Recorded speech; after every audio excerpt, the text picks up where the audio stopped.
buscando solução para o recebimento de comissão que o vendedor não quer pagar ou que não quer pagar integralmente como foi combinado. Tem sempre algum motivo, alguma justificativa, o corretor fica sem saber até onde ele tem direito de receber ou por que que não tem direito de receber.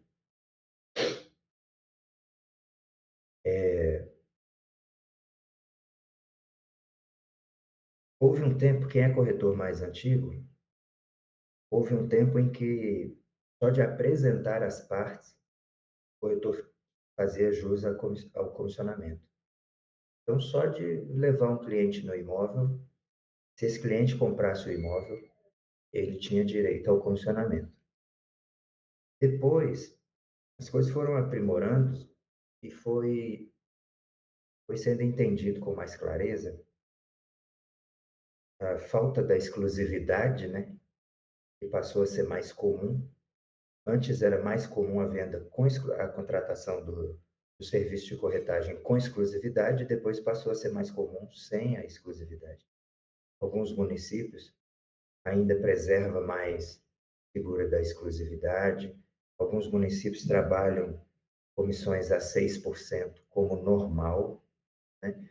Mas no, no, no resto do Brasil, no restante do Brasil, não é uniforme esse posicionamento. Cada lugar, cada cidade vai preservar aí aquele comissionamento que é mais comum e com sem exclusividade. De qualquer forma, esse cenário mudou, sabe? Então, e quem mudou isso foi o legislativo, quando alterou a parte do Código Civil que fala da corretagem, porque tirou a ideia de que se o negócio tiver sido realizado com a aproximação feita pelo corretor, no código dizia, por trabalhos realizados pelo corretor, então ele teria direito, isso saiu do código e passou a vigorar agora no código, desde que o corretor tenha alcançado os efeitos do contrato de mediação. Então, quer dizer, ficou muito mais. Agora, o corretor tem que alcançar a venda de fato, ok? Não basta mais ter realizado algum trabalho, não basta mais ter mostrado o imóvel, ou ter feito o anúncio, ou ter falado com o cliente sobre aquele imóvel. É preciso que ele tenha alcançado o resultado do contrato de prestação de serviço para o qual ele foi contratado, que é vender o imóvel.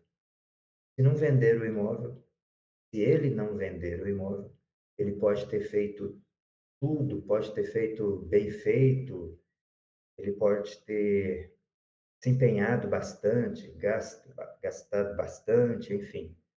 Se não foi ele que vendeu o imóvel, ou se não foi, ou se não chegou como conclusão a venda do imóvel, então, a princípio, ele não faz jus ao condicionamento.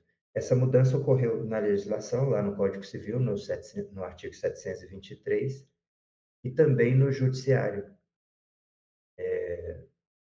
A jurisprudência do Judiciário vem entendendo que a corretagem é uma atividade de risco, é comum trabalhar sem exclusividade e que as comissões alcançam um valor muito significativo para que o corretor tenha direito ao comissionamento, tendo feito uma ou outra coisa no trâmite de intermediação da venda e ainda não tenha alcançado resultado do serviço, da prestação de serviço para o qual foi contratado. Então, essas duas mudanças em conjunto, hoje não tem como o corretor ou a imobiliária entender ou, ou perceber de forma diferente, porque não vai conseguir um resultado diferente em comissionamento. Né? A legislação mudou e o judiciário entendeu essa mudança. Então, hoje, de acordo com o 723 do Código Civil e com a jurisprudência, é necessário que o corretor tenha alcançado os efeitos do contrato de mediação, ou seja, que ele tenha alcançado a venda para o qual foi contratado. Diferente disso, vai abrir discussão e as chances de conseguir um comissionamento vai estar muito restrita, ok? Então não basta mais mostrar o imóvel. Ah, fui eu que mostrei, mas foi outro que vendeu, mostrando ou não. Ah, mas fui eu fiz o anúncio. Sem a exclusividade, outros podem também ser contratados para venda, e quem alcançar o resultado venda é que vai ter direito ao comissionamento. O vendedor não tem que pagar mais de um corretor, porque um alcançará a venda. Os outros trabalharam, os outros atuaram em todo o processo que envolve todos os procedimentos, ou em alguns procedimentos que envolvem a intermediação imobiliária. Mas quem faz jus ao comissionamento é aquele que concluiu a venda. Ele nem precisa ter passado pelas etapas, ele nem precisa ter anunciado, ele nem precisa ter mostrado o imóvel, ele nem precisa ter falado com ninguém. Se ele fez a venda, é ele que tem direito ao comissionamento. Nas parcerias, o vendedor não é afeto às parcerias, o vendedor não tem a ver com se um corretor fez uma parte, se outro corretor fez outra parte. O vendedor paga a comissão àquele que conseguiu a venda. Ele pagou a comissão, está pago. Os outros que fizeram alguma coisa estão intrínsecos à atividade de risco que é a corretagem. Todo mundo que é contratado trabalha, se empenha, mas só ganha se vender, só ganha aquele que vendeu. Ok? Isso a gente pode entender como básico, como pacificado, e daí em diante vem as nuances, as especificidades, as questões dos casos concretos, né? Em que aconteceu isso ou aquilo, e aí fica a dúvida se ele tem direito ou não ao comissionamento. Uma coisa também, de forma preliminar, ainda é importante. O corretor tem direito ao comissionamento desde que tenha alcançado os efeitos do contrato de mediação, ou se uma das partes desistir no curso. Isso significa o quê? E se você faz a promessa de compra e venda, a promessa de compra e venda ainda não é a venda. A promessa de compra e venda é uma promessa, é um, é uma expectativa, é um compromisso de venda ou de compra, do ponto de vista de quem compra ou de quem vende, né? A promessa de compra e venda é as duas partes afirmando: eu vou te vender e eu vou comprar, se as condições que a gente está prevendo aqui nesse contrato realmente forem supridas, realmente acontecer. Então, você põe na promessa de compra e venda um sinal de negócio, por exemplo, e o restante em financiamento. Tá? Se o financiamento acontecer, que é uma condição desse contrato, desse pré-contrato, dessa promessa de comprar e de vender, então a gente vai chegar até a venda propriamente dita, que vai ser a escritura. Então, antes de chegar à escritura, o corretor não tem direito ao comissionamento só por ter feito a promessa de compra e venda, a não ser que uma das partes tenha desistido no meio do caminho. Aí sim, só não aconteceu a escritura porque uma das partes desistiu. Aí o corretor faz jus ao comissionamento dele, mesmo não tendo chegado ao resultado final, que é a venda. Agora, se a venda propriamente dita não aconteceu, e não foi por uma desistência, foi por uma impossibilidade de cumprimento das condições que foram estabelecidas no contrato, então vai ter que ser analisado caso a caso para saber se aquilo vai conferir ou não o direito ao corretor de ser comissionado. Então fica essa lacuna ainda Então a gente ainda não consegue trazer de forma, objetiva, onde o corretor tem direito líquido e certo, e onde o corretor, tem que demonstrar algo ainda para que tenha esse direito. Mas uma coisa é certa, ele alcançou os efeitos do contrato de mediação, isso é a escritura, não é a promessa de compra e venda, então ele tem direito. E não importa se ele fez todas as etapas, não importa se ele mostrou o imóvel ou não, não importa se ele anunciou ou não, aquele que chegou à promessa à escritura tem direito ao comissionamento. E também faz jus ao comissionamento se não chegar à escritura por desistência de uma das partes. Aí ele o fato de alguém ter desistido não, não é para impactar no direito certo do corretor de receber o comissionamento. Fora isso, gente, vai ser a análise do caso concreto para poder ver. E o dificultador que tem nessa hora é provar, porque quando o corretor é afastado dos trâmites da intermediação pelo vendedor ou pelo comprador, que é quando há má-fé, né, de uma dessas partes, o corretor tem que provar que foi ele que participou, que foi ele que fez, que foi ele que levou o negócio e o imóvel até aquele que comprou, e comprador e vendedor comprou passando por cima do corretor de imóveis.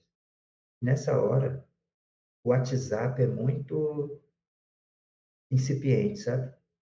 Hoje em dia as comunicações são feitas todas por WhatsApp. É certo, é verdade, não tem como fugir disso. A gente vai se comunicar por WhatsApp em tudo.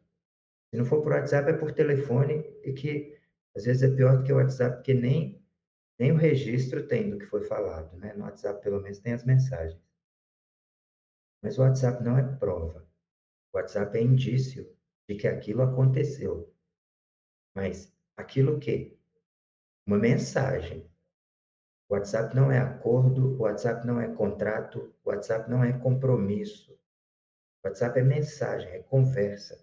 A gente não pode atribuir finalidade àquilo que não tem aquela finalidade. O WhatsApp não tem finalidade de compor prova. O WhatsApp não tem a finalidade de substituir o acordo escrito quando a lei exige que seja escrito. Na compra e venda, a lei exige que tudo seja escrito. A lei exige para imóveis acima de R$ 30.000 ou R$ 35.000, estou nem lembrando agora, porque não existe, né, imóvel de R$ 30.000, que tudo seja escrito. Contrato, cessão de direitos, acordos, aditivos, tudo tem que ser por escrito. No caso de compra e venda de imóvel. Para bens móveis, não. Você pode comprar uma mesa sem escrever. Você entrega o dinheiro, o outro te entrega a mesa, e está feita a tradição, está feita a compra e venda sem nenhum registro escrito. Para imóvel, não. Para imóvel, pelo efeito que o imóvel tem no patrimônio da pessoa, uma vez que é com o patrimônio que as pessoas respondem pelos compromissos que assumem, uma vez que o patrimônio tem efeito na sucessão, tem efeito no casamento, tem efeito para além da vida da pessoa, a lei exige que seja por escrito. Então, o contrato tem que ser por escrito, a escritura tem que ser escrita, qualquer alteração ao contrato tem que ser por escrito. E o WhatsApp, por mais que sejam mensagens escritas, não tem a finalidade de substituir o contrato, o papel escrito, o termo de acordo assinado pelas partes. O WhatsApp é aplicativo de conversa, assim como aplicativo de relacionamento. Não tem um condão de formar casamento, de formar união estável. Não é porque falou no aplicativo de relacionamento, eu te amo, quero viver com você para frente, que isso vai, daqui para frente, que isso vai ter efeito de compromisso, de casamento ou de união estável. Para compra e venda de imóvel também. A comunicação, as mensagens por WhatsApp não têm efeito de formar papel escrito, formar acordo assinado entre as partes. Então, não é porque está escrito no WhatsApp, pode vender, eu te pago a comissão de 5%, que aquilo é um contrato de compra e venda, que aquilo é um contrato de prestação de serviço de intermediação. Não é porque está escrito no WhatsApp a proposta do comprador, olha, eu quero imóvel com sinal de tanto, parará, parará, que aquilo é uma proposta propriamente dita de compra e venda. Não é porque o vendedor concordou pelo WhatsApp, concordo, podemos caminhar para o contrato, que aquilo é uma promessa de compra e venda. Então, a gente vai se comunicar pelo WhatsApp, sim, porque é a ordem do dia, todo mundo se comunica por WhatsApp, é muito mais veloz, é muito mais prático, mas a gente, o operador do mercado imobiliário, corretor de imóveis, advogados, quem estiver participando dessa venda e que queira, esteja compromissado com o negócio e queira receber um comissionamento, não pode achar que o WhatsApp vai ser prova, ok? E isso dificulta muito quando a gente precisa provar que o corretor de imóveis participou da intermediação, que foi ele que apresentou o imóvel e o negócio, que foi ele que chegou até o resultado venda, porém, comprador ou vendedor passaram a fazer sozinhos, sem envolver mais aquele corretor de imóveis. E como que corrige isso, né? Como que a gente faz para ter uma prova de um contrato de intermediação imobiliária, uma prova de que você fez a venda, para além das mensagens, áudio e vídeo do WhatsApp, né? Como que eu posso fazer isso? Eu vou dizer a vocês de antemão que a gente não precisa ter necessariamente uma autorização de venda com o título autorização de venda, qualificando as partes, dizendo as obrigações de cada um e ambos assinando ao final para ter um contrato de prestação de serviço de intermediação da compra e venda. Ok? Mas como? Como fazer isso? Mas antes de dizer, eu quero saber de vocês as dúvidas que você tem, ou quero que vocês participem com casos concretos que tenham acontecido com vocês, para enriquecer aqui o nosso ambiente e não ficar só com a nossa fala trazendo informações, mas também vocês trazendo situações fáticas, né? Alguém quer se manifestar? Quer trazer uma dúvida ou alguma situação? Bom dia, doutor Delara Moura. Bom Bom dia dia. a todos aí, participantes. Doutor, se a formalização for por e-mail, pode ser feito também sem problema nenhum? Pode ser feito por e-mail, sim. O e-mail não é um contrato propriamente dito, mas é uma prova de que esse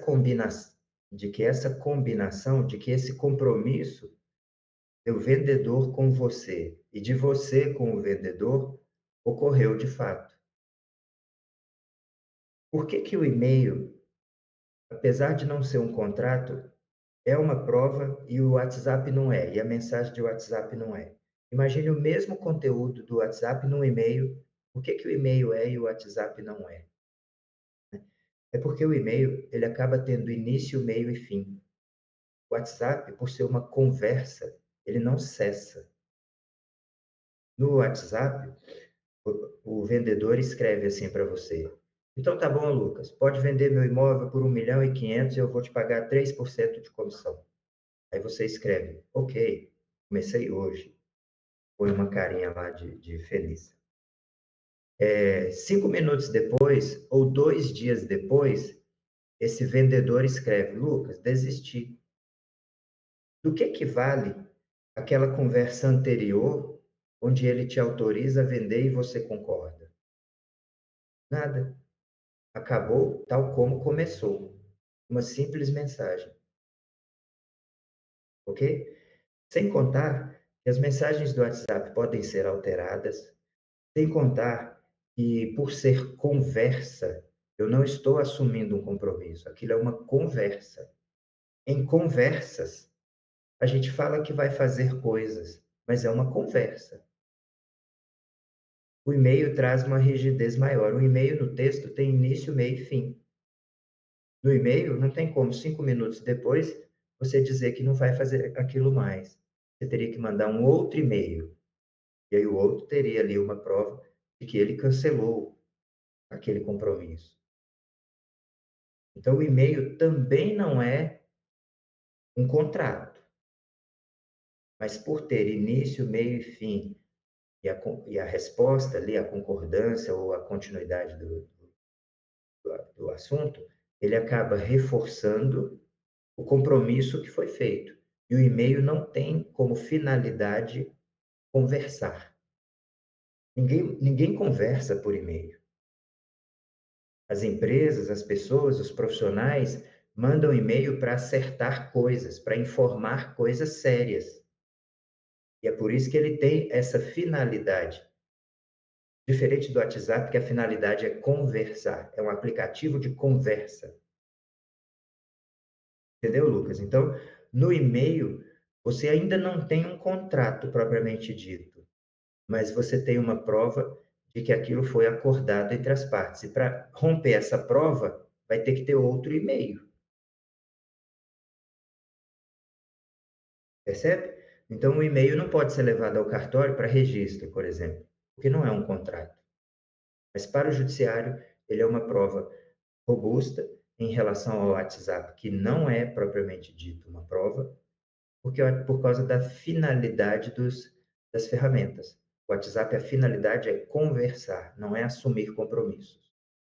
No e-mail, a finalidade é trazer informação e estabelecer parâmetros, acordos, combinações, é trazer as respostas, as verdades, perguntar aquilo que você quer uma resposta. E a conversa é objetiva, ninguém fica delongando, ninguém fica conversando por e-mail. Entendeu? Então, Lucas, isso nos leva a uma coisa. Então, eu tenho que conversar tudo agora com o vendedor e com o comprador por e-mail, né? Não, e não vai ter jeito, porque todo mundo já está, a sociedade já está atrelada ao WhatsApp. Mas como que eu vou corrigir isso? Como que eu vou refinar isso? De tempos em tempos, eu vou até o e-mail e transformo o que foi conversado no WhatsApp em acordo, em compromisso. Como que eu faço isso? Eu pego corretor de imóveis, por exemplo, na prática, designo um horário ali da semana, por exemplo, uma sexta-feira de manhã, e manda um e-mail para cada um dos clientes que ele tem, né? Vamos pegar, então, no meu exemplo, um determinado cliente, e diz no e-mail: olha, prezado senhor João, venho aqui te informar que essa semana atendi para a venda do seu imóvel na SQS 403, para o qual fui contratado para apresentar e concluir a venda aos seguintes clientes. Aí põe embaixo, senhor José, e põe ali o final do telefone ou um identificador. Senhora Maria, e põe ali, senhor Tadeu, e põe ali uma identificação, porque você está pondo só o primeiro nome. Pode ter outro João. Então, traga pelo menos uma forma do vendedor identificar quem é aquele João que você mostrou, né? E você pode fazer isso para todos os clientes que você atendeu, não importa se foi só aqueles que você mostrou, porque até aquele que você falou pelo aplicativo, pela plataforma de anúncio do imóvel, ou pelo WhatsApp, ou por telefone, ali é a hora de você consolidar tudo no e-mail. Todo o trabalho que você fez durante a semana, você consolida no e-mail, apresentando ali o que você fez e os resultados. Se teve proposta, apresenta ali também a proposta. Algum que não quis por um determinado motivo, já apresente ali também. O fulano de tal demonstrou desinteresse, alegando que a cozinha é muito pequena para o propósito dele. Assim você vai estar trazendo para uma forma mais consolidada de prova tudo aquilo que foi conversa, tudo aquilo que foi sem nenhuma finalidade de estabelecer compromisso ou acordo.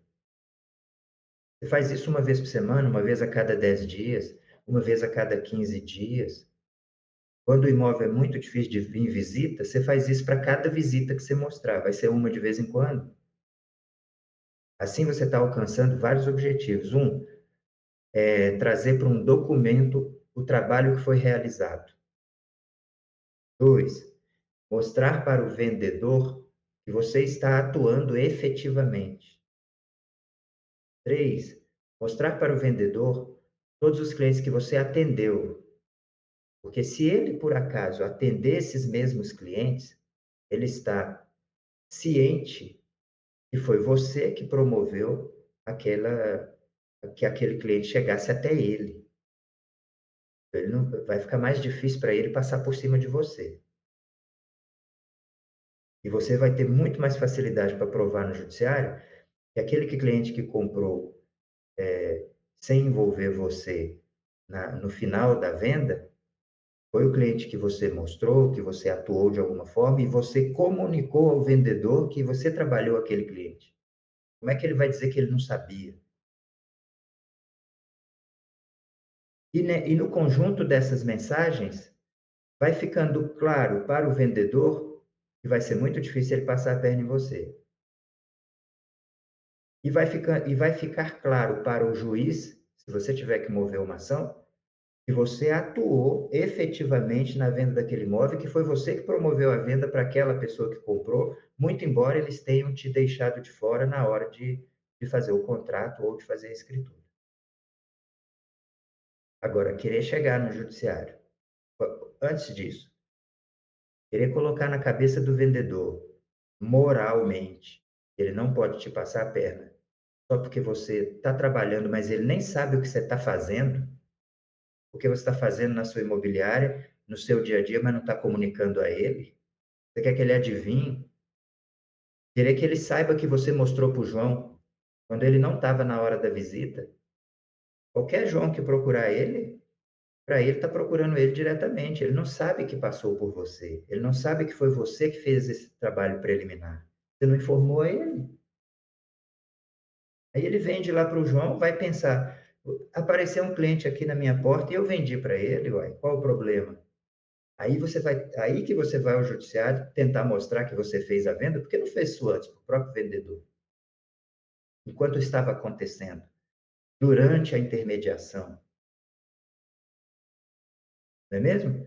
E para o juiz fica muito mais fácil ele pegar aquilo, vai vendo os e-mails consolidando a sua atuação, vai vendo que foi você que mostrou para o João, que foi você que falou com o João, que foi você que negociou com o João, que foi você que marcou a visita com o João, que foi você que defendeu os interesses do vendedor perante o João, que queria comprar mais barato, que queria depreciar o imóvel, e aí não tem por que não te pagar a comissão. Agora, diferente disso, querer mostrar conversa, é a mesma coisa que sentar num bar, fazer uma venda de um imóvel numa mesa de bar, tomando uma cerveja com seu amigo e depois querer mostrar para o juiz que foi você que vendeu. Né? Não vai ter nada. E a gente tem visto, gente, aqui no escritório de advocacia, quando a gente faz a ação para cobrar o comissionamento, a gente tem visto compradores sendo testemunhas de vendedores, dizendo que, muito embora esse corretor tenha me mostrado o imóvel, ele me tratou mal, ele não me deu as informações que eu pedi, ele demorou para me atender, ele não fez a segunda visita no imóvel, o que me forçou a procurar diretamente o proprietário ou procurar diretamente outro corretor que também estava anunciando. E aí, como a corretagem é uma atividade de risco, ganha quem vende, o outro corretor que vendeu é quem recebeu a comissão e você vai ficar a ver navios, porque o próprio comprador, verdade ou mentira, falou mal do seu serviço.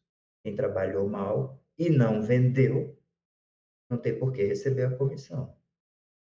Você trabalha mal e vende, você tem direito à comissão só porque você vendeu. Agora, você trabalhou mal e ainda assim, e ainda não vendeu ou não vendeu por causa disso, por que que o vendedor tem que te resguardar? Por que que o comprador tem que continuar com você se ele está entendendo que você trabalha mal? Acabou aquela história de que o corretor recebe comissão só porque mostrou, como eu disse no início. Hoje é preciso uma atuação mais efetiva e comprovada. Entenderam? Então, tem que estabelecer, eu recomendo ao corretor de imóveis, eu recomendo aos gerentes de imobiliária, aos sócios de imobiliária, que estabeleçam como procedimento para o corretor de imóveis municiar o sistema, municiar o cliente vendedor com e-mails ou com carta, enfim, se tiver que ser, que mostre regularmente o que está sendo feito, quais os clientes foram alcançados, para que isso seja, para que esteja sendo demonstrado para o vendedor e, se for preciso, vai ser facilmente percebido pelo juiz da causa, onde você estiver cobrando a comissão. Diferente disso, a gente pode entender que o corretor que não comunica o que está sendo feito com o vendedor, ele entendeu claramente que a atividade dele é de risco e ele tem consciência que ele só vai receber se ele vender mesmo, então não precisa comunicar o que está fazendo. Quando ele vender, vai estar claro que ele vendeu. E aí ele recebe. Se não vender, ou se não chegar até a venda final, ou ele está entendendo que ele não tem mesmo direito à comissão, porque ele não mostrou nada do que ele fez no caminho, ele não se precaveu de resguardar um eventual direito de comissão, é como se ele tivesse consciente que ele só vai receber mesmo se ele vender.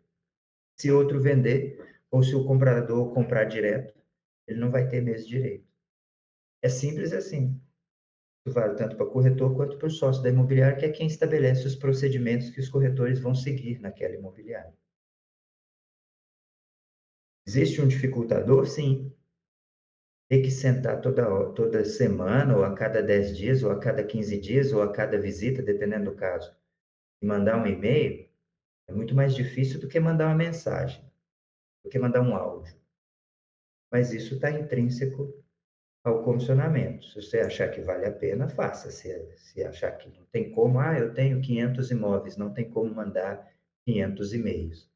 Então, assume o risco e receba a comissão daquilo que você efetivamente vendeu. O que ficar no meio do caminho, o que te tirarem fora, está dentro do risco, já que você tem 500 imóveis e não consegue mandar e-mail não consegue contratar efetivamente a compra e venda com autorização de venda, né, com propriamente dito contrato, e não consegue também mandar e-mail comunicando o vendedor daquilo que está acontecendo dos clientes que você está atendendo. É tão simples, tá? E quando acontece, não era nem para ir buscar o comissionamento, já era para saber logo que não tem direito líquido e certo na atividade de risco quando você não alcança os requisitos legais exigidos. Mais alguém com alguma dúvida ou participação?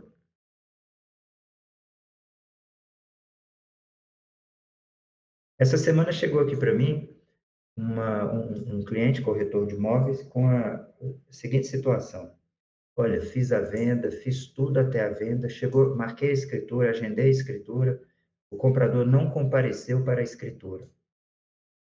O vendedor, por sua vez, tinha um outro cliente que poderia comprar o imóvel, já tinha assumido um compromisso com essa pessoa que já ia para a escritura, né? Então ele não vendeu para o outro, ele ficou aguardando a escritura. Como ela não compareceu para a escritura, no mesmo dia ele vendeu para o outro que estava aguardando. Esse corretor da compradora que não compareceu à escritura, ele tem algum direito de comissão? O que vocês acham? Ele fez tudo, só que a compradora não compareceu para a escritura.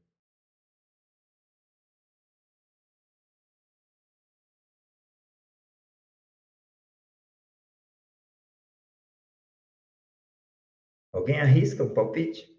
Ele tem ou não direito à comissão? Bom, gente, se a gente considerar o não comparecimento à escritura como uma desistência dela, ele tem direito à comissão, porque o corretor tem direito à comissão desde que tenha alcançado os efeitos do contrato de mediação, que é o de prestação de serviço para venda, ok? Ele vendeu, de fato, ou se uma das partes desistir. Se a gente entender o não comparecimento para a escritura na última hora, sem avisar e tudo, como uma desistência, então ele tem direito ao comissionamento.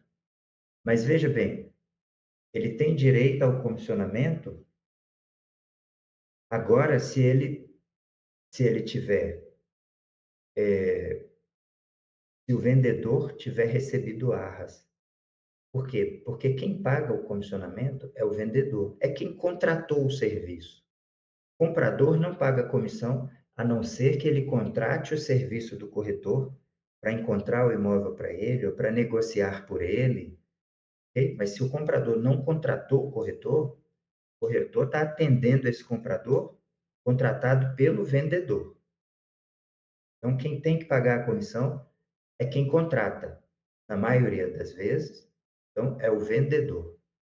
E o vendedor vai ter que pagar a ele a comissão se o comprador desistir, desde que ele possa aplicar arras.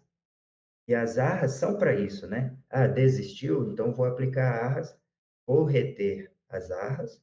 E qual a finalidade das arras?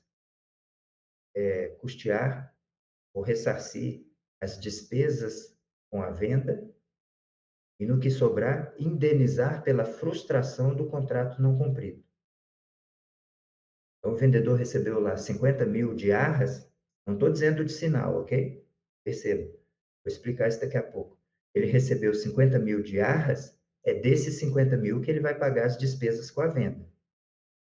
Então, se esse vendedor vai cobrar arras da mulher que desistiu, não comparecendo à escritura, então esse corretor tem direito à comissão. Agora, se esse vendedor não tinha recebido um sinal, ou não tinha uma sinalização do compromisso, né, que é por isso que chama sinal de negócio e princípio de pagamento. É uma confirmação do negócio feito, né? Se ele não tinha recebido esse sinal, ou se ele vai devolver o sinal, o corretor, a princípio, não tem direito ao comissionamento. E se a moça, a compradora, não desistiu, se ela não compareceu à escritura, porque ela está convicta de que esse negócio tinha um vício ou tinha qualquer coisa que não poderia se concluir, então ela ainda vai poder alegar o porquê que ela não compareceu na escritura. O fato dela não ter avisado é uma questão moral e não de direito. Às vezes ela tinha uma razão para não fazer, não compareceu e não avisou. Avisar é de bom tom, avisar é bom senso, avisar é respeito, é moral, não é de direito. Não é porque ela não avisou que eu vou, com isso, comprovar que ela desistiu. Ok?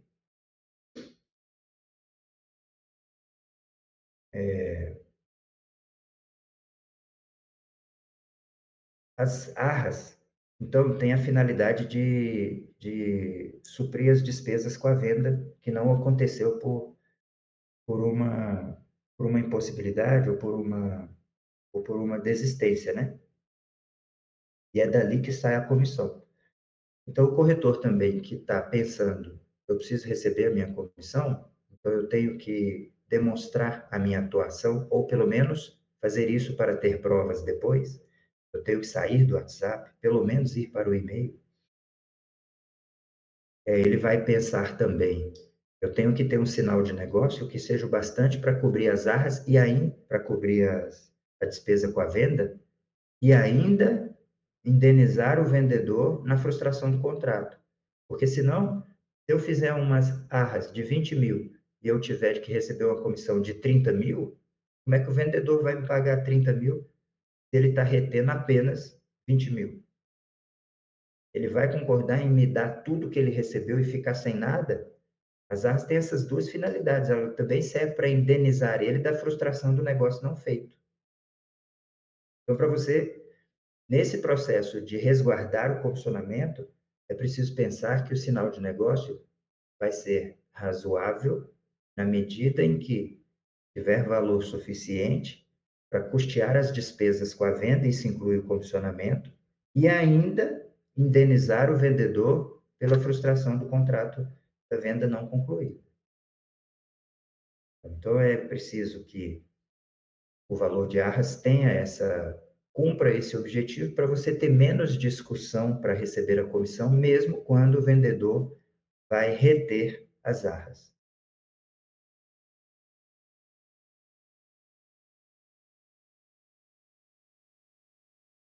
O que mais? Tem muito mais para dizer, mas eu quero também a participação de vocês aqui para a gente saber que a gente está falando a mesma linguagem, né? Um caso que tem acontecido na imobiliária de vocês? Doutor, nesse Sim, caso, se for um imóvel, por exemplo, uma sala comercial que tem vários débitos condominais, e isso inclui também IPTU, vários débitos, enfim. No caso, como é que a gente poderia fazer um contrato de compra e venda, é, sendo que da parte da confiança de um ou outro? Por exemplo, às vezes o comprador chega e fala, mas como é que eu vou pagar os débitos condominais e tudo e vou ter a garantia de que eu estou comprando um imóvel de fato? Como é que a gente poderia fazer um contrato segurando ali, tendo a nossa segurança da nossa comissão nesse ponto aí?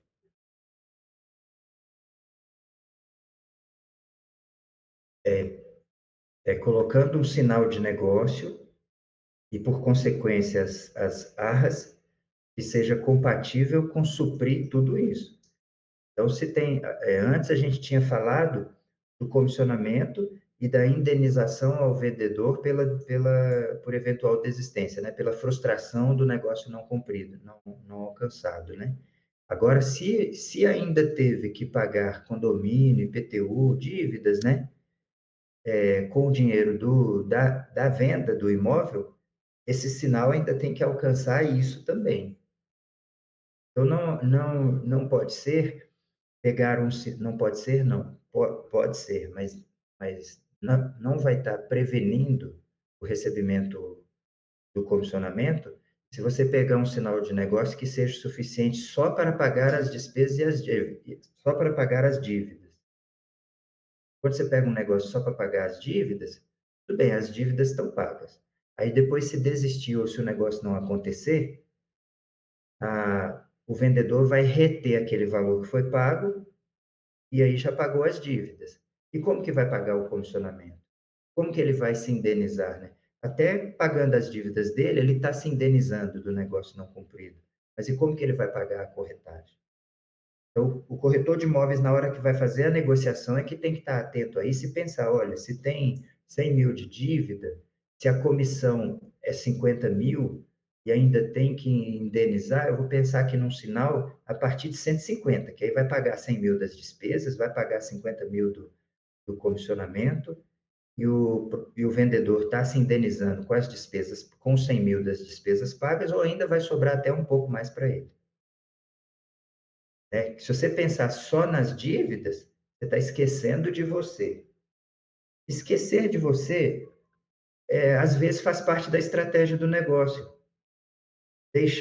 Abrir uma margem maior de risco para o recebimento da comissão, às vezes faz parte da estratégia do negócio. Vamos pensar num negócio que é muito difícil de acontecer, e você já vem há meses tentando fazer a venda e não consegue, e de repente chega um comprador que quer comprar sem sinal, ou que o valor que ele vai dar é inferior à sua comissão, ou ainda, que ele vai dar o sinal exato para pagar as dívidas. Aí você vai pensar assim, pô, eu tenho que pegar um sinal maior, mas essa venda está tão difícil que se eu exigir isso, eu vou perder a venda. Então eu arrisco, né? Então você arrisca, eu vou arriscar fazer desse jeito, e eventualmente, se o negócio não acontecer, ou eu vou ter que brigar pela minha comissão, ou eu não vou ter mesmo um comissionamento. Tá tudo bem, você está consciente do risco que você está assumindo. E às vezes você vai preferir fazer o negócio e torcer para ele chegar no final bem sucedido, que aí você recebe, né? Mas vai sabendo que se alguma coisa der errado, você ou não vai ter direito à comissão, ou vai ter dificuldade de receber a comissão. Tá tudo certo, tá tudo bem. Se isso foi necessário para o negócio acontecer, você se dispôs a um risco maior, mas consciente, mas sabendo que algo pode dar errado, né? O problema é a falta de consciência, o problema é a falta de informação. E isso é muito comum. Você quer ver uma demonstração de falta de informação que acontece costumeiramente no mercado, é comum no mercado por parte das imobiliárias? Quando você faz uma promessa de compra e venda, então ela tem condições para o negócio acontecer, né? Dia tal tem que pagar outra parcela, ou tem que apresentar a documentação regular em até 30 dias, ou tem que concluir o inventário em até 3 meses, ou tem que fazer um financiamento, então ainda depende da aprovação do banco. Essas são exemplos de condições que justificam você fazer uma promessa de compra e venda e não ir diretamente à escritura, né? Nessas condições, a imobiliária recebe o vendedor recebe o sinal de negócio e muitas vezes já autoriza o comprador a transferir uma parte do sinal para a imobiliária como pagamento do comissionamento. Isso é comum, não é? 100 mil de sinal, sendo que 20 mil vai ser depositado diretamente para a imobiliária, que é o comissionamento dela. E você até ainda coloca lá no contrato que você que fez a intermediação e que você tem direito à comissão de 20 mil. Está perfeito, está corretíssimo. Aí chega dentro da imobiliária, a imobiliária divide os 20 mil entre captador, vendedor, gerente, secretário, recepcionista, todo mundo que tem uma participação recebe já aquela parte dele dentro dos 20 mil. Mas se o negócio não for concluído, talvez tenha que devolver tudo. E cada corretor vai devolver, e o gerente vai devolver, e cada um vai devolver. Se não devolver, a responsabilidade é da imobiliária. Se tiver que devolver, a imobiliária vai ter que devolver, mesmo que o corretor não devolva, mesmo que o gerente não devolva.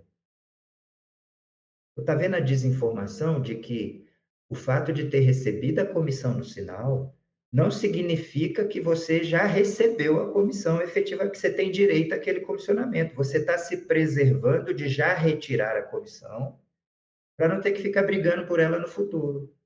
Mas não significa que você já tem o direito de receber a comissão. Porque se o negócio não acontecer por impossibilidade de cumprimento de uma das condições, dependendo do caso, pode ter que devolver tudo sem ônus para as partes. Porque o corretor tem direito a comissionamento quando ele alcança o resultado previsto no contrato de mediação. Se não chegou à escritura porque o financiamento não aprovou, se não foi culpa do comprador, tem que desfazer o negócio e devolver todo o valor. Aquele valor que você pegou de comissão, você só antecipou, mas ele ainda não é seu. Mas por falta de informação, as imobiliárias já divide para todo mundo e já considera como receita, já emite nota naquele mês e depois pode ter que devolver tudo. Então é mais um risco que a imobiliária está assumindo por conta própria, de olha, eu vou distribuir a comissão, se depois tiver que devolver, se o corretor não me devolver, ou se o corretor não tiver mais na imobiliária, eu estou assumindo o risco que eu vou ter que devolver, eu, imobiliária, vou ter que devolver, mesmo que aquele corretor não me devolva, né? Então, se você assume um risco que é coerente com o negócio que você está realizando, porque você mesmo está vendo que é melhor assumir o risco do que esperar um outro comprador, tá tudo bem. Você já não está contando com aquela comissão. Você só vai contar com ela no final mesmo, se tudo der certo. Diga, Rose. Bom dia a todos. Dela Moura, mas nesse caso, você está falando para devolver a comissão, se caso não consiga atingir o financiamento, aí teria que ter uma cláusula no contrato falando que, se caso aquele cliente der algum problema no financiamento, ele não consiga o valor alcançado, desfaz-se o negócio e volta ao início, né? Devolve comissão e tudo. E quando não tem? É a responsabilidade do financiamento que está comprando. Na imobiliária, a gente só assina um contrato quando o comprador está com crédito aprovado. Eu já vi muitas imobiliárias assinar contrato, o cara nem está com o financiamento aprovado e colocar no contrato que é a responsabilidade dele já pegar a comissão. Muito bem. Quando a gente estabelece uma penalidade por descumprimento, né, ou para desistência, ou para impossibilidade de cumprimento, essa penalidade é as arras, né? É as arras que vai suprir, que vai indenizar, que vai ser a penalidade caso o negócio não ocorra, não é isso? Agora, quando a gente fala das arras, a gente diz, e o código também escreve da seguinte forma: aquele que der causa à rescisão, né, é quem vai arcar com as arras, né? Se for o comprador, ele perde as arras para o vendedor. Se for o vendedor, ele devolve o dinheiro e paga as arras. É isso? Ok, então veja bem, é para aquele que der causa. Quando a gente faz uma promessa de compra e venda, tendo como condição para que o negócio realize de fato um financiamento, se o banco recusar aquele financiamento sem que tenha sido culpa do comprador, não foi ele que deu causa. Então, ele não tem culpa do banco não aceitar o financiamento, do banco recusar o financiamento.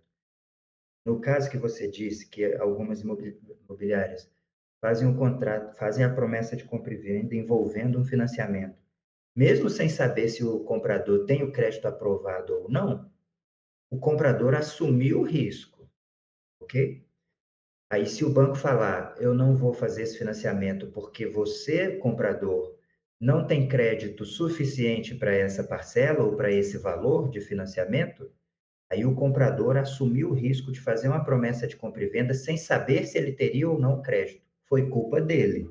Aí ele tem que pagar as arras. E aí não é um problema, você vai receber sua comissão.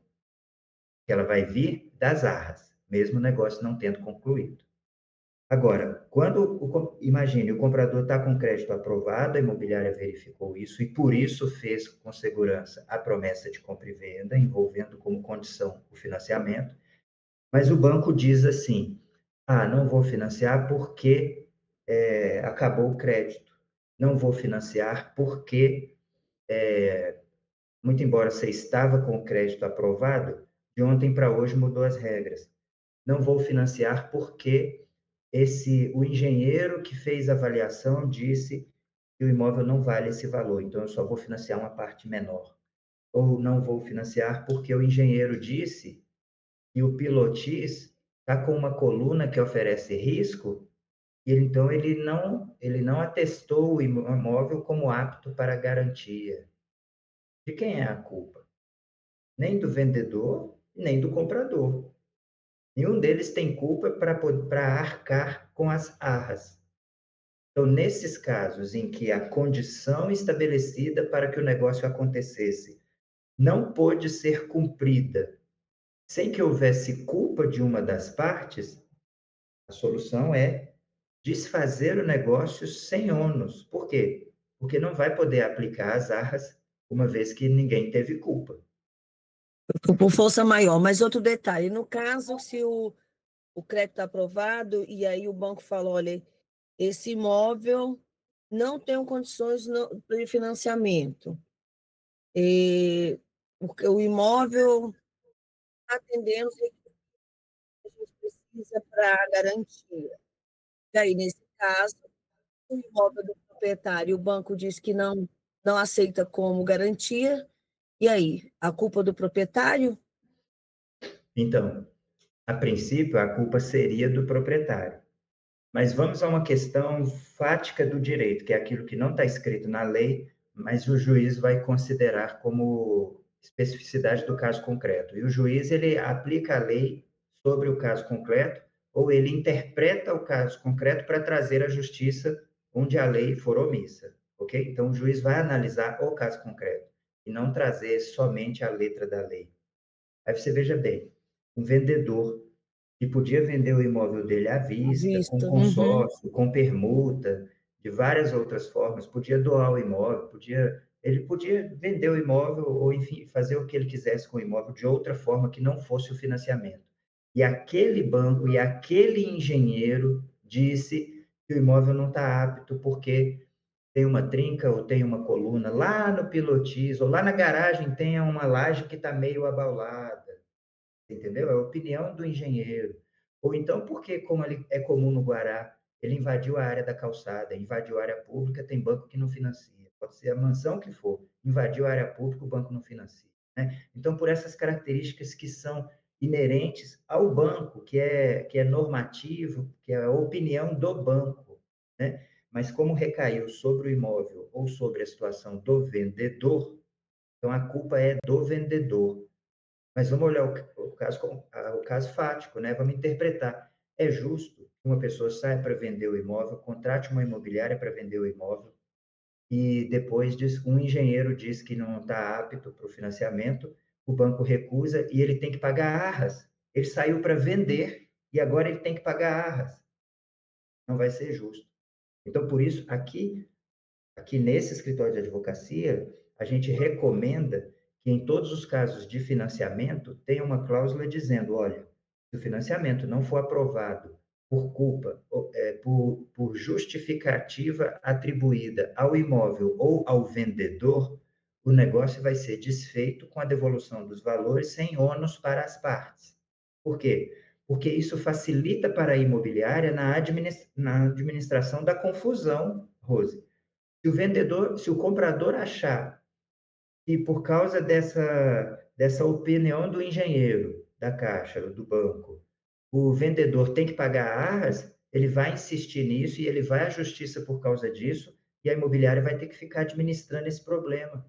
Então, é melhor para a imobiliária colocar uma cláusula dizendo: olha, o financiamento é responsabilidade do comprador, que já tem, por sua vez, o crédito aprovado.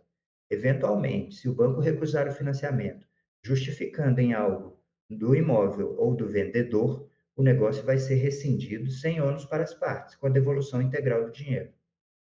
Porque aí, se isso acontecer, vai estar pegando de surpresa também a imobiliária, mas ela não vai ter que ficar administrando o problema entre comprador e vendedor e nem fazendo defesa na justiça, porque no contrato já vai estar dizendo como as partes devem se comportar caso isso aconteça.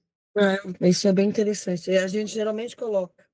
Isso. Só para E tirar não dúvida. adianta, e não adianta colocar no contrato assim, ó, o comprador tem ciência de que o financiamento é responsabilidade dele e achar que por isso, se o financiamento não sair, ele vai ter que pagar as arras, sabe? Porque Específico, né? vai depender da justificativa. Também não adianta colocar no contrato assim, olha, as partes têm ciência, ou as partes concordam, ou fica estabelecido, coisa do tipo, que os corretores não têm responsabilidade por trâmites futuros, que a venda foi concluída aqui e que por isso eles têm direito à comissão, mesmo que o negócio não seja concluído. Não, porque a lei está dizendo algo mais forte que isso e contrário a isso, né? A gente não pode criar cláusula diferente da lei para a gente se beneficiar. Se a lei diz que o corretor tem direito à comissão quando alcança os efeitos do contrato de mediação ou quando alguém desiste no meio do caminho, não adianta eu colocar no contrato que só porque eu mostrei o imóvel tem direito à comissão, ou então que eu fiz a promessa de compra e vendas. A partir daqui eu tenho direito, eu não vou devolver a comissão em hipótese nenhuma. Ô, Delamora, então é contraditório a lei. Se eu, corretor, aproximei as partes, fiz um contrato, e a parte A compromete entregar o imóvel, assim, Y, a outra, que é B, vai comprar e pagar. Você concorda que eu não tenho como controlar o que eles vão fazer? Eu fiz lá no contrato, quando eu reuni as partes, estava tudo determinado, que fulano ia pagar tal dia, tal X, assim, assim, assim, e de repente pagou, deu o sinal com arra, pagou a comissão, e de repente eles decidem não ir adiante. Aí por isso eu não vou receber a minha comissão, certo? Você já falou que vai, quem deu causa vai pagar arras. Se caso eu fiz a aproximação do contrato e não cheguei até a escritura, e aí diz a lei que eu não recebo a comissão, então por que, que muitos corretores recebem a comissão no ato que vai levar um cliente a um imóvel, que tem uma ficha de visita assinada, aí não concluiu o negócio, entenda. Eu apresentei o imóvel, tenho a ficha de visita, o camarada não fez proposta, não assinou contrato, e aí daqui um período, esse cliente volta ao imóvel e compra com o proprietário, aí muitos corretores entram na justiça para requerer a comissão. Isso, É, porque é contraditório, tem que ver aí, porque a lei ela diz há nessa situação. E ela é contra essa da comissão, já com o contrato assinado, mas é favorável na onde o corretor apresenta, tem ficha de visita, tem toda a conversa, mas não chegou o negócio, não chegou a escritura, não assinou o contrato. então, quando o corretor está fazendo o trabalho dele e ele é colocado de lado pelo comprador e vendedor para eles fazerem o negócio lá isoladamente, sem ter que pagar a comissão, Sim, isso é um caso, mas não nesse caso. O cara foi lá, visitou, aí daqui a 2 meses o proprietário tirou o imóvel, 2 meses o cara foi lá direto, comprou, não quis falar com o corretor. É meio contraditório. se você comprovar que você fez o seu trabalho e que eles te tiraram do circuito, aí você tem direito à comissão, mesmo não tendo alcançado a venda, por quê? Porque foi má fé do vendedor. Não foi má fé do comprador, porque o comprador não tem compromisso nenhum com você, ele não tem que te pagar comissão, ele não te contratou. Então ele não tem a obrigação de seguir com você. Ele pode ter uma obrigação moral. Não, eu já falei com aquela corretora, então eu quero seguir só com ela. Isso é moral, isso não é obrigação e direito, ok? Agora, ele pode procurar a qualquer momento o vendedor ou procurar a qualquer momento outro corretor. O vendedor é que tem um compromisso com você, onde ele te autorizou a venda, ele disse, então, se você vender, eu te pago a comissão. Então, quando esse comprador procura o vendedor direto, é o vendedor que está agindo de má fé quando te coloca de lado. E aí, por causa da má fé, você vai buscar sua comissão. Você vai dizer, olha, o negócio aconteceu para aquele cliente que eu trabalhei. Eu só não estava no contrato ou na escritura porque eles me afastaram por má fé, porque o vendedor me afastou por má fé. Então, eu tenho direito à comissão. Aí tem sim, entendeu? Entendi, Não, entendi. não porque o Código Civil te dá esse direito, quando ele diz que você vai ter direito à comissão quando você alcançar os efeitos ou quando alguém desistir, né? Porque teoricamente não foi você que alcançou os efeitos, foi o vendedor Ah, por conta nesse caso não própria, né? alcançou porque não me colocaram no processo. Isso. Aí, pela má fé dele, ele descumpriu o contrato com você, o seu contrato de intermediação, a sua autorização de venda, o compromisso que ele fez com você, que se você vendesse, ele te pagava a comissão. Então, você vai comprovar que você fez o trabalho para aquele que comprou, mas você foi excluído em algum momento lá no final do trâmite, que era no contrato ou na escritura, e aí você vai fazer jus à sua comissão. É Entendi, obrigada, diferente, Tamara. entendeu? A lei não está contraditória, é só que, nesse caso, o seu direito, ele não está nesse artigo, mas ele está num dos princípios do contrato, que é a boa-fé contratual. Entendi, obrigada.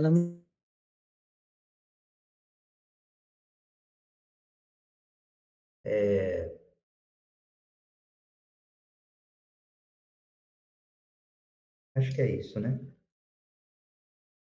Mais alguma dúvida de alguém ou alguma participação, algum caso?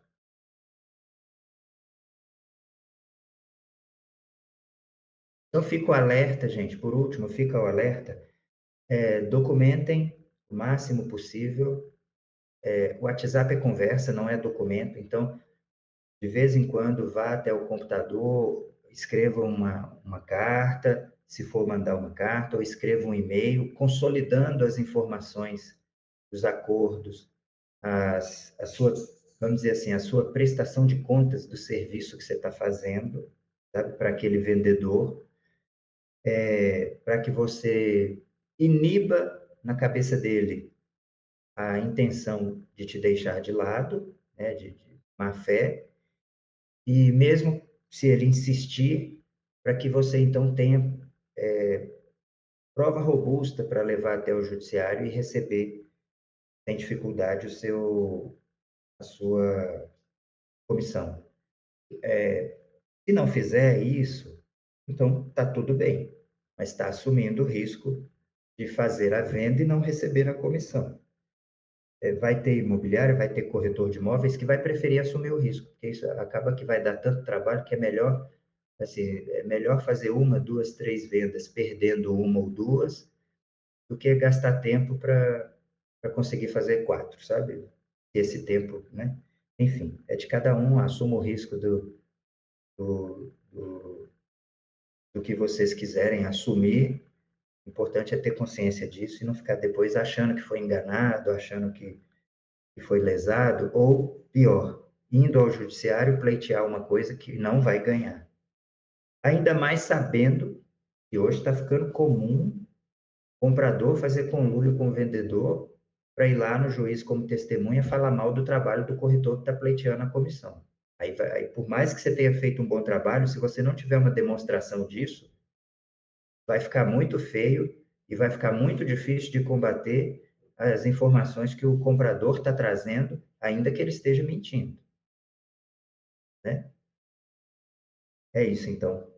Contem conosco aqui para aprimorar as cláusulas, para tratar o contrato conforme cada situação, para preventivamente prevenir o recebimento das comissões de vocês em cada negócio e, se for o caso, irmos ao judiciário com força, com convicção de que vai ganhar, porque tem prova robusta, tá bem documentado, o vendedor foi bem informado de tudo que você fez e dos clientes que você trabalhou, e aí vai ficar claro que ele está querendo lesar vocês, mas que não foi falta do trabalho de vocês ou falha na prestação de serviço.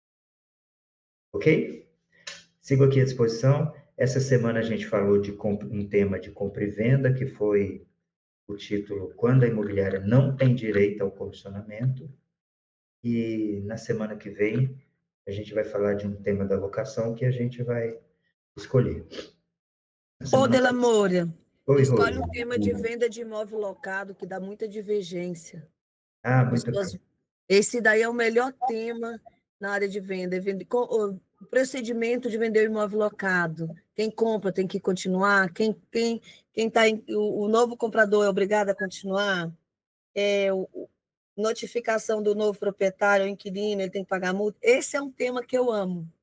Se Os você puder. prazos, né? Quando acontece cada coisa. Eu É, vou trazer isso, então, esse semana aí que é bom. vem. Causa de vigência, quem compra quando tem que cumprir. Não, é maravilhoso.